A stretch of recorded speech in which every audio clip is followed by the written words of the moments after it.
Non-negotiables for each NFC South team. Ladies and gentlemen, this is Tom Pelissero on the Eisen Show. Now, I'm not exactly sure what he means by this, but I'm guessing he's going to tell us what each NFC South team, including the New Orleans Saints, has to have happen in the 2024 season for there to be success. So what has to happen, what cannot falter, what cannot not be a thing, okay? So, Tom, look at that coif. Look at the hair. Look at the pompadour. Look at the volume up front and personal. On top of the jacket, I mean, what an outfit. Double mugs of coffee. You don't see that too often. Ladies and gentlemen, Tom, take it away, shall we? Let's get to the NFC South non-negotiables here, okay? So we've been doing this all week in honor of the Bear and its 150 Emmy nominations, and for some reason... Okay, I understand now. So the Bear TV show, not Animal. On there, the head chef creates non-negotiables for the restaurant. These things have to happen for us to be the highest level restaurant. So this is a spinoff, if you will, of that. Is in the comedy category. The non-negotiables for every NFL team. We're tackling the NFC South today. Non-negotiable. Start with the Panthers. All right. I'm going to say the non-negotiable for the Panthers is run the football. A lot of it's going to be about Bryce Young. I mean, to an extent, yeah, because running the football is going to help a young quarterback for sure. A non-negotiable is that Bryce Young has to take a step forward. Like a non-negotiable, because here's the problem with Bryce Young and the Panthers. If Bryce Young does not take a step forward, if he is as bad as last year, or God, if he's worse than last year, there's a good chance the Panthers might be looking to get away from Bryce Young. Might have to say, all right, Jesus, we have 2 years of this. We can't do this. Think about the trade that they made with Chicago to get the first overall pick. Fail in the first year. Now imagine if he fails in the second year. Dave Canales is there strictly to fix Bryce Young. So if Bryce Young fails, Canales probably fails. And then you're looking at, do we get off of this? At that point, it would be going into your third season of a number one overall pick. That would be a disaster for the franchise. It really would. It would be a disaster for the front office and making that trade. It'd be a disaster for Canales. It'd be a disaster for the roster. I mean, talk about a wasted couple of years there to go all in on Bryce Young. Everything they do, everything Dave Canales is doing there is all about getting Bryce Young going. The 100%. Best way to keep the pressure from all being on the shoulders of a second-year quarterback who's coming off an absolute nightmare first. Another problem with running the football, it's such an easy thing to say, like, run the football, take pressure off, control the game, whatever. If you are expecting the Panthers to be bad, which we are, then they're not going to be able to run the football when they're down 20 points every game. When they're down 17 points, 14 points, 10 points. You're not going to be able to just run the football, just pound the football. You are going to have to throw it.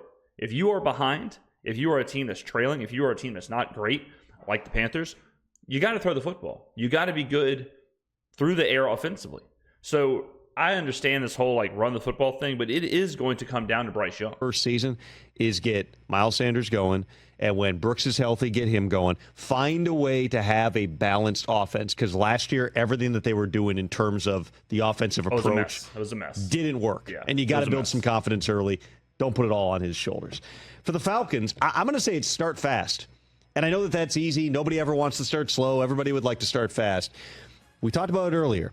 When you are in a situation where you've made an unorthodox move or moves at the quarterback position, if you don't start fast with a 36-year-old quarterback coming off an Achilles and a first-time play caller, it just is going to raise the type of questions they don't want to answer. The Falcons start fast is a good way to put it.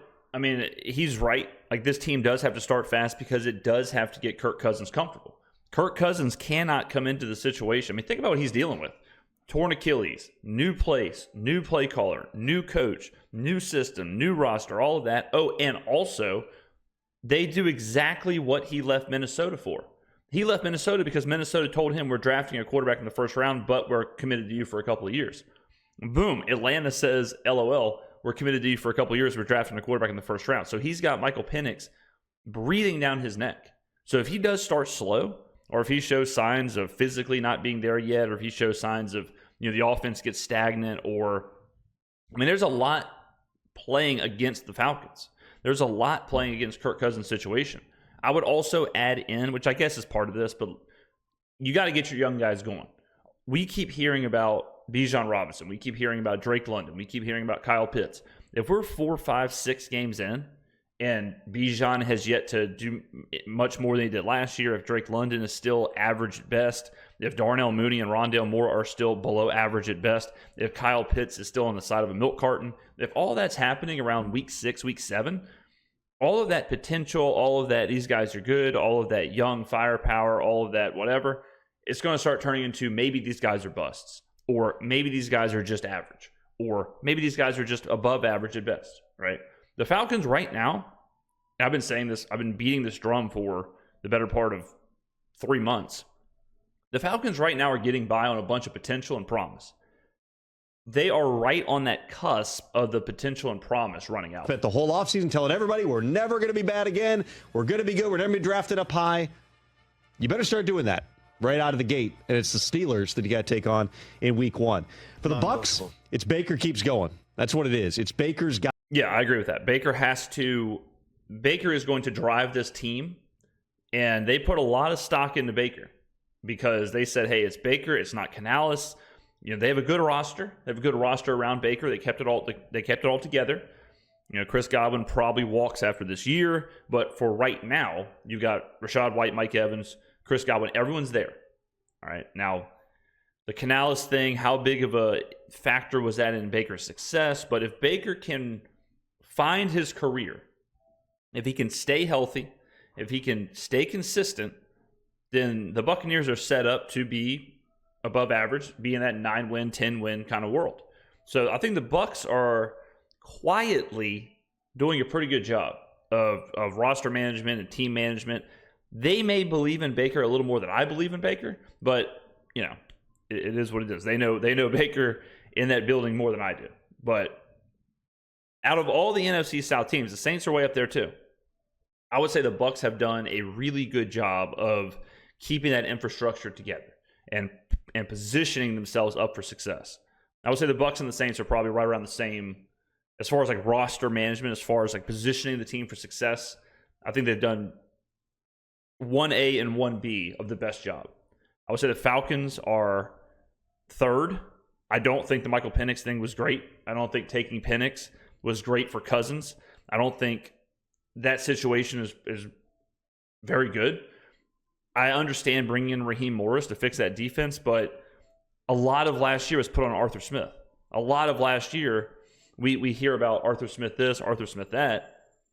Your remedy for that is Zach Robinson. Your remedy for that is a guy who's never called plays. So, and then you got a head coach who's failed his entire career as a head coach. So, I mean, I think the Falcons have done a lot, but I don't think it's positioning themselves to really be successful right now. I understand when he comes in, he's on a 1-year deal last year. The pressure's kind of off him at that point. Yeah, his career's on the line, but he sometimes plays his best when you back him into a corner. Now he's paid. Yeah. Now he's the guy. That dynamic has shifted. Baker has to keep doing what he did a year ago. And for the Saints, there's a lot of stuff for the Saints. I would say this. Dennis Allen's expertise is on defense. That D has to do its thing because Derek Carr. I think the non-negotiable for the Saints is what he had for the Panthers. The Saints have to be able to run the football. Alvin Kamara's averaged, 3.8 yards a carry for the last couple of years. The offensive line has been absolutely abysmal. This offense is predicated, word of the day, this offense is predicated on play action, is predicated on this wide zone run scheme. We're not going to be able to have an efficient offense. We're not going to be able to have this offense play at the highest level it can if we cannot run the football. So as much as I want to say Derek Carr needs to have a good year, or Chris Olave needs to get going, or Rashid Shaheed, or any of the exciting stuff, the real answer is simple. The real answer is stay in front of the chains, run the football, get first downs, and be able to work off play action. That is the option for the Saints, because if you can run the football, that probably means the offensive line is better. It probably means the offensive line is improving, and it probably means this offense is going to work. So for the Saints, the non-negotiable is to run the ball. Carr, notoriously in new offenses, has struggled historically. You may not get out of the gate fast, even though I think it was a smart move to bring in a guy like Clint Kubiak and run that style of offense. Agreed. The defense has to do its part. If you're going to stay in a division that is pretty wide open, in a division in which that was part of the reason you went 9-8 a year ago, even though that wasn't good enough to get into the playoffs. I'm really interested in that Saints team because, for years, obviously, they've kept so many veteran players around. They've had guys like Michael Thomas. Yeah, it's their style. I mean, we know that. The style is keep your vets, keep your core, keep your roster intact, add the supplemental pieces that you need, and then try and go for it every year. Who hasn't produced in several years. They finally move on from him. He's still a free agent hanging out there. They still got a situation resolved with Alvin Kamara, and it's been brewing for like 4 months now. If they're able to come to an accord and get Kamara in time, he stormed out on the last day of minicamp and left and made a show of it. So they've got some of those things going on. You still got the Cam Jordans of the world. You got the Honey Badgers of the world. Are you going to be able to put that thing together? Again, it's a veteran team. They always have one of the most veteran teams, most guys over age 30. That's the team that's built to win right now, even though I think the narrative around the Saints is more so, is Dennis Allen's job in trouble? They won games last year. Tom's cooking right now. They won games last year. They went 9-8 last year. I just had someone reach out to me and say, I don't believe in this team. I do not believe in Dennis Allen and Derek Carr. This team will never be above 7-10. This was like in the last 48 hours. We were 9-8 last year. In a worst-case scenario, in a scenario where the offensive line was a disaster, in a scenario where Alvin Kamara could not run the football, in a scenario where Pete Carmichael existed, in a scenario where Derek Carr got taken out or taken out of the game twice, like all in a situation where Cam Jordan got hurt, Marshawn Lattimore got hurt, no pass rush, like worst-case scenario last year across the board, and we went 9-8. I understand the schedule's harder this year, but we are built to win. We are built to win every year. That is the Mickey Loomis special. That is the blueprint. That is what he does. He keeps you built to win, and then it's up to the players and the variables and all that to win. But the Saints are built to win this division. Will it happen? I don't know. It could have happened last year. A tiebreaker says otherwise, right? So we're built to get there. We're in a good situation. I like what we've done with the roster. I love the offseason. I love the moves we've made. Are we a perfect team? No. Are we one of the strongest teams in the NFL? No. But we are built to win. We are built to win this NFC South division. They probably overachieved in a lot of people's minds. Yeah, they did. I would agree. When you got a quarterback like Derek Carr, and you've got all these veteran players, you are trying to win immediately here. Yeah, agreed. If they're able to get out to a fast start, I got to look up the early portion of the schedule here. Tough. Early portion is tough. A fast start would probably be like 2-3. A fast start, 3-3 in your first 6 games. It's a brutal start to the schedule for the Saints. You've got home against the Panthers. Then you got to go to Dallas. You got to be home against the Eagles, at Atlanta, at the Chiefs. It's a rough. The 2 games, the 2 big ones are Atlanta and Carolina, because you can't, obviously, but you can't drop that Carolina game, because then, this team is already a very volatile team as far as how the fans perceive the team, how people perceive Dennis Allen and Derek Carr, whatever. You come out there at home and drop that game against Carolina, oh man, season's over. You beat Carolina, you beat Atlanta, you show some life against Dallas and Philly and KC, whatever. But at least show that you are better than your divisional opponents. At least show that. At least show, okay, we're not up to snuff with the Chiefs, we're not up to snuff with the Cowboys or the Eagles, whatever, but we are better than the teams we need to be better than. Because if you're better than Atlanta, if you're better than Carolina, you're probably better than the Giants, you're probably better than the Commanders, you're probably better than the Raiders, you're probably better than the Broncos. Those are the teams we have to beat. I've explained this a million times. We need to win 10 games. That means we can lose 7 games. Those 7 games can be against really good teams like Kansas City. We cannot lose against Vegas. Cannot lose against Denver. Cannot lose against the Giants, against the Commanders, against the Panthers twice. We need to split minimum against the Falcons and the Bucs.